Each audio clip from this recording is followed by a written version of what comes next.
Hi, Assalamualaikum and selamat sejahtera. My name is Zulaikha Binti Halimi.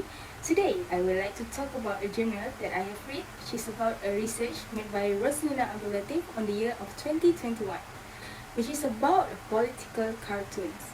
It is the power of political cartoons, a case study of Zuna to Chinchi. So, from the article, we have been informed that political cartoons have been around since the 18th century, which is that James Gillray is considered the father of political cartooning, who directed his satires against George Hill and Napoleon during the French Revolution. So, since then, they have been an essential part of every publication. Political cartoons are visual that comments on political events, issues, while hopefully getting the reader to laugh a bit. Isn't it weird? But yeah, political cartoons are also an art form that can become a tool to visualize culture that will eventually affect knowledge, identity construction, and shapes of aesthetic sensibilities. It can also provoke emotional responses from audience. The clarity of the message communicated quickly and precisely make them significant tool of communication as on the journal that I have read. So, the following studies of selected works of art by Zulkifli Anwar Haq, or better known as Zuna, a Malaysian political cartoonist, from his book Tweet Chin, is to identify his depiction of the Malaysian government. Zuna has faced many challenges throughout his 20-year career. His books, Funny Malaysia, Perak Darul Cartoon, and Cartoonophobia were banned by the Malaysian government. His office were raided twice by the police. The printers were also ransacked, and vendors across the country were warned to sell his book. While on 24 September 2010, Zuna was arrested by the police and charged for sedition 3 hours prior to the launching of his just published book, which is Cartoonophobia, and jailed for 1 day. But as we can see, most of Zuna cartoons focus on the accusation of Prime Minister Najib Razak of deviating the state fund for millions of dollars. He claims that the Malaysian people have been oppressed from voicing out their opinions by the government and therefore adopt to other methods to express their feelings through drawing, cartoons, posters, and even video clips. So, cartoonists often try to locate a character in popular culture or entertainment whose circumstance most resemble the political situation at hand.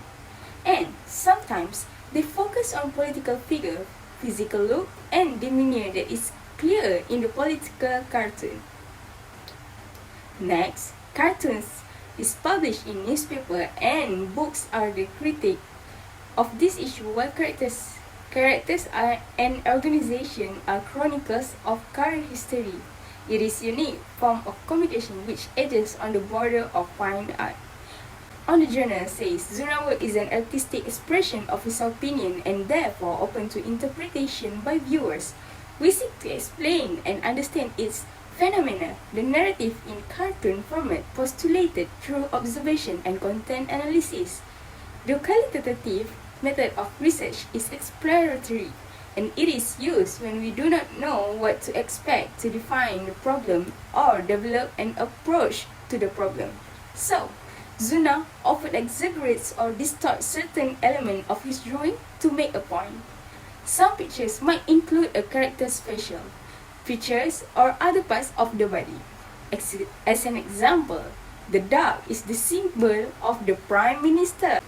The underwear mark refer to Spender Saiful, a direct reference to Saiful, the former political aide to Anwar Ibrahim, while the cartoon emerged during Anwar Suleiman's second trial in November 2014.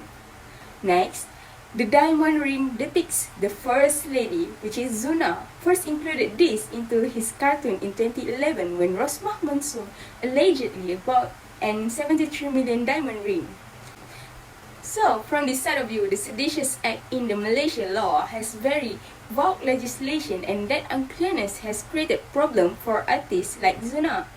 However, it does state that for sedition to apply, it must bring into hatred or contempt or to excite disaffection against any ruler or any government.